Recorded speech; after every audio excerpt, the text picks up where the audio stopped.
If you're ready for that extreme off-road adventure, get ready for the new 2024 Ford Bronco Raptor. All right, it's black, it's beautiful. We've got the graphics, 3-liter turbocharged EcoBoost underneath the hood, factory-tuned suspension made for off-road, 17-inch beadlock wheels wrapped in BFG all-terrains, also coated side steps, electric seats in the front. They are heated, go over any terrain mode, center console shift, wireless charging, connectivity, all of our climate controls and radio controls, nav, yes, 360-degree camera, oh yeah, full digital driver cluster, also leather-wrapped steering wheel and paddle shift, 6 auxiliary buttons. Also, you can lock and unlock the front and rear axles. Plenty of leg room. We've got a USB charging ports, power inverter, window controls, webbing for all of our other accessories.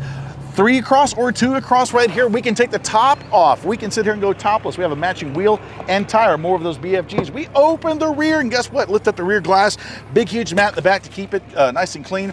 We can cover our T-tops here. Also big floor mats to keep the front clean. Roadside assistance kit, 12 volts of power, lighting, and also a subwoofer for that radio. And we're ready for a trailer with a new 2024 Ford Bronco Raptor right here at Payne Rio Grande City Ford. I'm Chris Marshall of the Payne Street Team, brought to you by PayneAutoGroup.com, where we have what you want. Lo que tu quieres, regardless.